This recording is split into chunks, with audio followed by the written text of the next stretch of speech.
Bumpy Johnson held the gun in his hand. The metal was cold against his palm.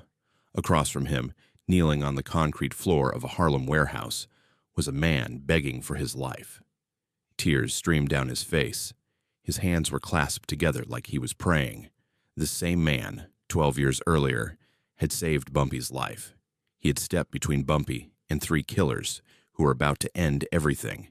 He had taken a knife wound to the shoulder. He had carried Bumpy 6 blocks to safety while bleeding from his own body. Bumpy had looked him in the eyes that night and said 5 words he had never said to anyone before or since. "I owe you my life." Now, 12 years later, this same man had betrayed him. He had sold information to the Italian mob. He had told them where Bumpy kept his money. He had revealed which cops were on Bumpy's payroll. He had done it all for $50,000. Everyone in Harlem knew what happened to traitors. Everyone knew this man would not see the sunrise. But Bumpy Johnson stood there, finger on the trigger, remembering a different night. A night when he should have died, but did not. To understand what happened in that warehouse, you need to understand Harlem in the 1930s. The Great Depression had crushed America. Banks failed. Factories closed. Families starved. But in Harlem, people found a different kind of hope. They called it the numbers game. It was simple. You picked 3 digits. If your numbers matched the day's winning combination, you won. A nickel could turn into $50. For people making $7 a week, that nickel was not gambling. It was survival. It was the dream that maybe this week everything would change.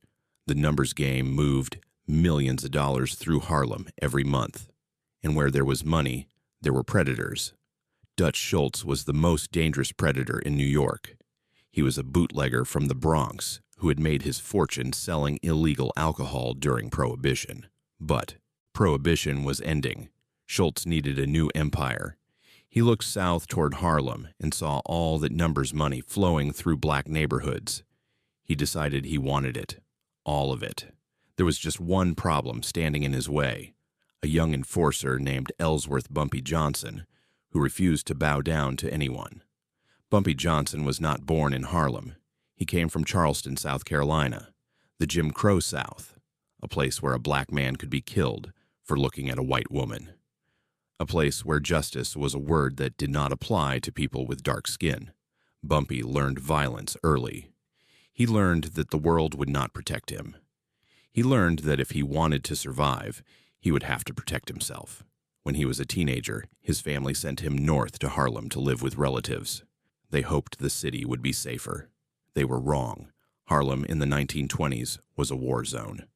Different gangs fought for territory. Numbers, runners got robbed. Store owners got shaken. Down. The police were either useless or corrupt. Most were both. Bumpy adapted quickly. He was smart. He was fearless. And he had something most street soldiers did not have. He could think 3 moves ahead. By his mid-20s, Bumpy had become the right hand of Madame Stephanie St. Clair. She was the queen of numbers. A Caribbean immigrant who had built a gambling empire from nothing. She saw something special in Bumpy.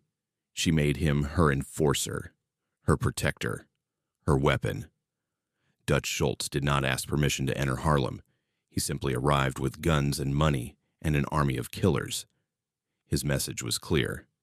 Work for me or die. Most of Harlem's small-time operators folded immediately. They had seen what Schultz did to people who resisted. Bodies turned up in the East River. Businesses burned to the ground. Families received coffins instead of Christmas cards.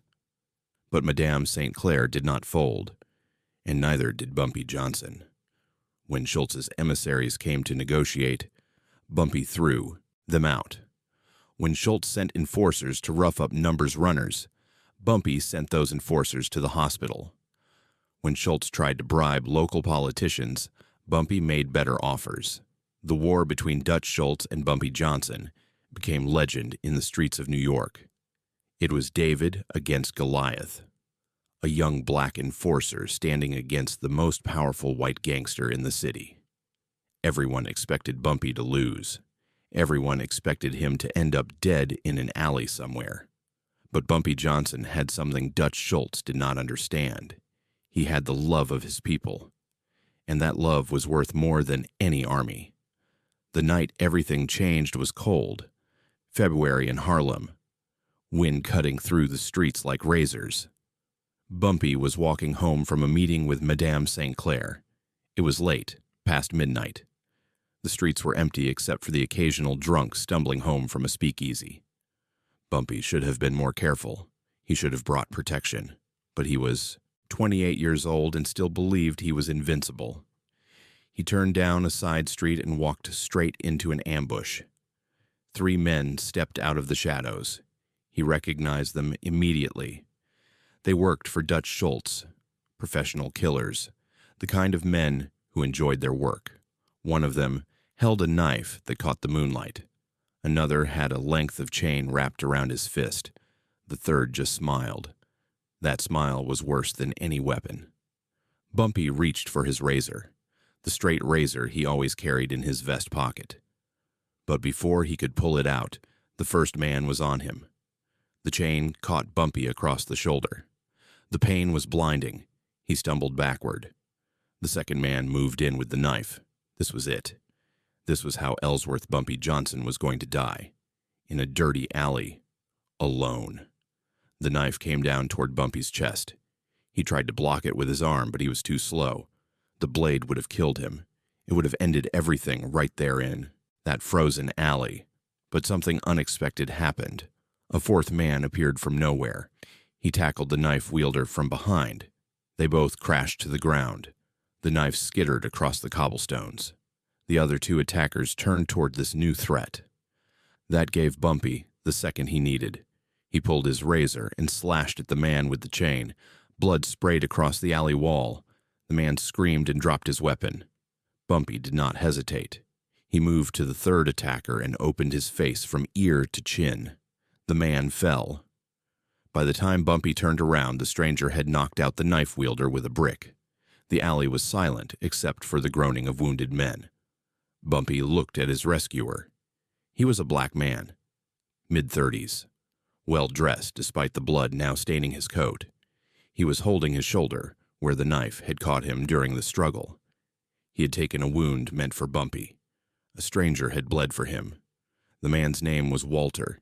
He explained that he had been walking home from his job as a night porter at a hotel downtown. He had seen the ambush developing. He had seen 3 men following Bumpy into that alley. Something had told him to intervene. He did not know why. He was not a violent man. He had never been in a fight in his life. But something about watching 3 armed men stalk an unarmed victim had triggered something deep inside him. He could not just walk away. Bumpy helped Walter to a doctor who asked no questions. He paid for the treatment. He paid for Walter's lost wages during his recovery. And when Walter was healed, Bumpy brought him into the organization. He made Walter one of his most trusted lieutenants.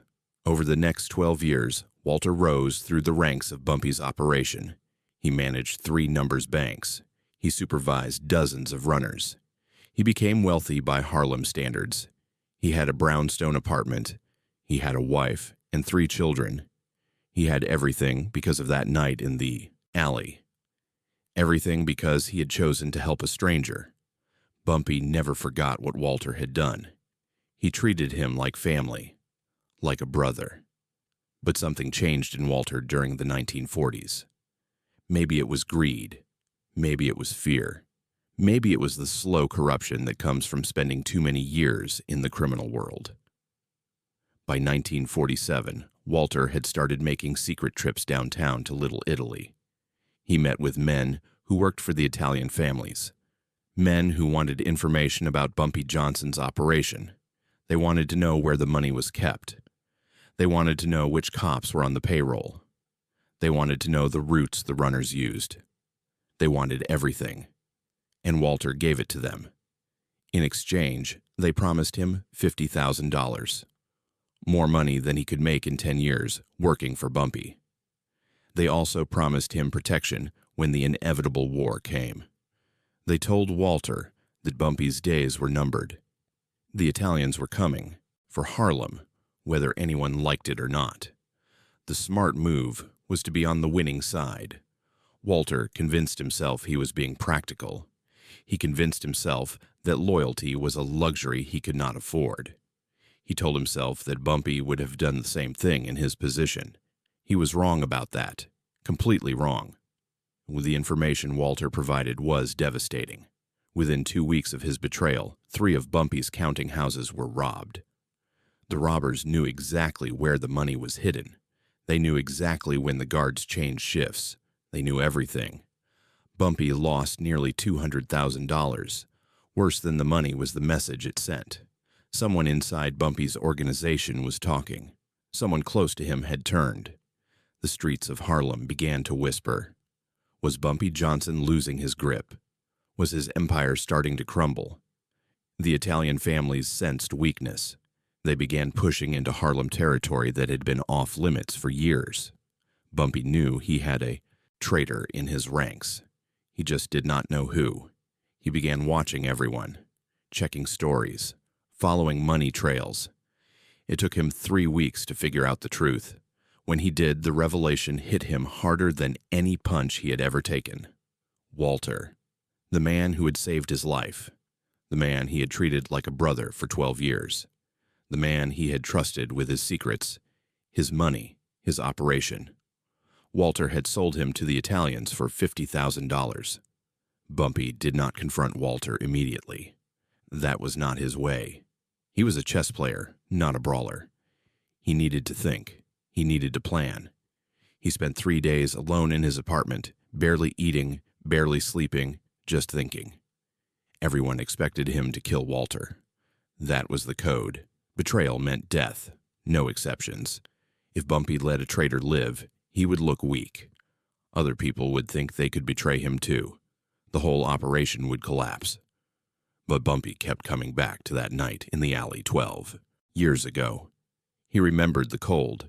He remembered the knife coming down toward his chest. He remembered Walter appearing from nowhere, taking a blade meant for Bumpy, bleeding on the frozen ground, a stranger risking his life for no reason except basic human decency. That man had saved him. That man had made everything possible. Without Walter, there would be no Bumpy Johnson. There would be no empire. There would be no legend. Just another dead body in a Harlem alley, forgotten by morning. Bumpy had said 5 words that night. I owe you my life. Did those words mean nothing? Could 12 years of loyalty be erased by one act of betrayal? Or did the debt still stand? On the 4th day, Bumpy made his decision. He sent word to Walter through intermediaries. Meet me at the warehouse on 138th Street. Come alone. Midnight. Walter knew what that summons meant. Everyone knew. He considered running. He had money. He could disappear. Start over somewhere else. Maybe Chicago. Maybe Detroit. Somewhere far from Bumpy Johnson's reach. But Walter also knew that there was nowhere far enough. Bumpy had connections everywhere. Running would only delay the inevitable, and running would mean leaving his family behind. His wife, his 3 children. The youngest was only 4 years old. Walter made his own decision that night. He would go to the warehouse. He would face Bumpy Johnson. He would beg for mercy if he had to. He had no pride left. Pride was a luxury for men who had not betrayed their friends. At 11:45 that night, Walter walked through the warehouse door. The building was dark except for a single light hanging from the ceiling. Bumpy stood beneath that light, waiting, patient as always, and in his hand was a gun. Walter fell to his knees immediately. He did not try to explain. He did not try to justify what he had done. He simply begged, "Please, Bumpy, please. I made a mistake. I was scared. I was weak. Please." The words tumbled out of him like water from a broken faucet. Tears ran down his face.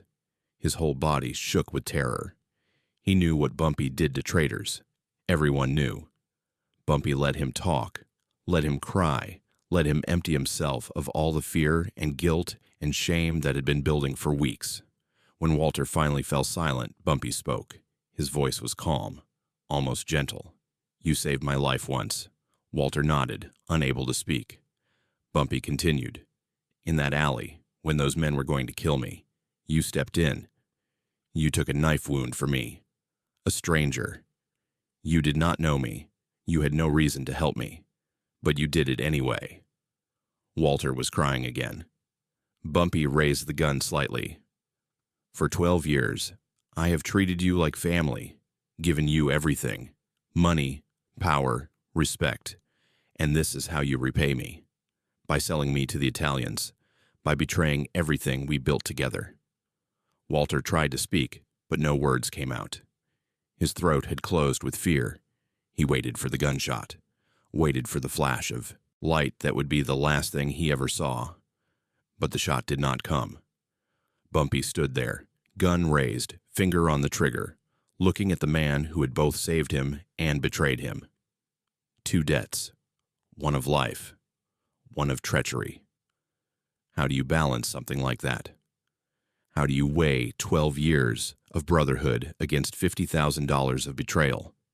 Bumpy thought about his own life, his own choices. He had done terrible things to survive. He had hurt people. He had destroyed people. But he had always lived by a code, loyalty above everything. Once you give your word, you keep it. Once you owe a debt, you pay it. He had told Walter he owed him his life. That debt had never been paid. It had hung between them for 12 years, like an unspoken promise. Maybe that was the problem. Maybe debts that go unpaid for too long start to rot. Maybe Walter had convinced himself that the debt meant nothing because Bumpy had never properly honored it. Bumpy lowered the gun. Walter stared at him with disbelief, confusion, hope. "Stand up," Bumpy said. Walter struggled to his feet. His legs were shaking so badly he could barely support himself. Bumpy walked toward him, close enough to touch, close enough to kill with his bare hands if he wanted to. "You're going to leave Harlem tonight," Bumpy said. His voice was still calm, but there was steel beneath the surface. "You are going to take your family, your wife, your children, and you are going to disappear. I do not care where you go. Chicago, Detroit, California, hell itself. But if I ever see your face again, if I ever hear your name spoken in these streets again, I will not be this merciful. Do you understand?" Walter nodded frantically. He could not believe what was happening. He had expected death. He had prepared himself for death. And now Bumpy Johnson was letting him live. "Why?" Walter asked. The word came out as a whisper. He should not have asked. He should have just run. But he needed to know. Bumpy was silent for a long moment. Then he spoke. "Because 12 years ago, you saved my life. I told you I owed you for that, and Bumpy Johnson pays his debts." He stepped back from Walter. "But understand this. The debt is paid, in full, forever. You have nothing left to draw on. No more goodwill, no more mercy. If you ever cross me again, if you ever even think about crossing me again, no amount of history will save you. Now get out of my sight." Walter did not need to be told twice. He stumbled toward the warehouse door. Behind him, Bumpy called out one more time. "Walter." The trader stopped but did not turn around. "You have until sunrise." Walter ran. He ran home. He woke his wife. He grabbed his children from their beds. He threw whatever he could carry into suitcases. By 4 a.m, his family was on a train heading west. They never came back to New York. The story of what happened in that warehouse spread through Harlem like fire. By the next day, everyone knew. Bumpy Johnson had caught the traitor. Everyone expected a body, expected a message written in blood. Instead, Bumpy had shown mercy. He had let Walter live. At first, people did not understand. They thought Bumpy was getting soft. They thought maybe he was losing his edge. The Italians certainly thought so. They began pushing harder into Harlem, testing boundaries, sending more soldiers into black neighborhoods. They believed Bumpy's mercy was a sign of weakness. They were about to learn how wrong they were. Within a week of Walter's departure, Bumpy launched a counterattack that the Italian families never forgot. He did not target the soldiers. He targeted the money. 3 counting houses in Little Italy were robbed in a single night. A warehouse full of bootleg liquor burned to the ground. 2 money trucks disappeared on their way to the docks. The message was clear. Bumpy Johnson was not weak. He had simply chosen mercy once, and that choice had cost the Italians nothing, but testing him again would cost them everything. The Italian families called an emergency meeting. They had underestimated Bumpy Johnson. They had thought his mercy meant he was afraid. Instead, they realized something far more dangerous. Bumpy Johnson was not a man who acted out of emotion. He was a strategist. Every move he made was calculated. When he killed, it was because killing served a purpose. When he showed mercy, it was because mercy served a purpose. You could not predict him. You could not manipulate him. You could not assume you knew what he would do next. That made him more terrifying than any mindless killer. Frank Costello, who was rising to power in the Italian mob, made the assessment that would define Bumpy's reputation for the next 20 years. That man in Harlem is not just a gangster. He is a chess player. And we have been playing checkers against him. Leave him alone. Focus on Brooklyn. Focus on Queens. Harlem belongs to Bumpy Johnson. And it's not worth the cost of taking it from him. The Italian families backed down, not because they were afraid of Bumpy's guns, because they were afraid of his mind. Years later, people would ask Bumpy why he let Walter live. He gave different answers at different times. Sometimes he talked about the debt from that night in the alley. Sometimes he talked about Walter's children. 3 kids who would have grown up without a father. Bumpy knew what that was like. He had grown up in the Jim Crow South, where black fathers were taken from their families for any reason or no reason at all. He did not want to be the one who took another father away. But once, late at night, after too much whiskey, Bumpy gave a different answer. One he never repeated. Killing Walter would have been easy. Any fool can pull a trigger. But letting him live while taking everything from him, that is harder. That takes strength. Walter lost his home, his position, his respect. Everything he had built over 12 years was gone in one night. He had to start over, from nothing in a strange city with a family that knew what he had done. Every morning for the rest of his life, he woke up knowing he was a man who had betrayed his brother and been spared like a whipped dog. Bumpy smiled when he said this. Killing him would have been mercy. Letting him live, that was punishment. Bumpy Johnson died in 1968. Heart attack. 30 years after that night in the alley, 30 years after Walter saved his life, Bumpy collapsed in a Harlem restaurant and never got up again.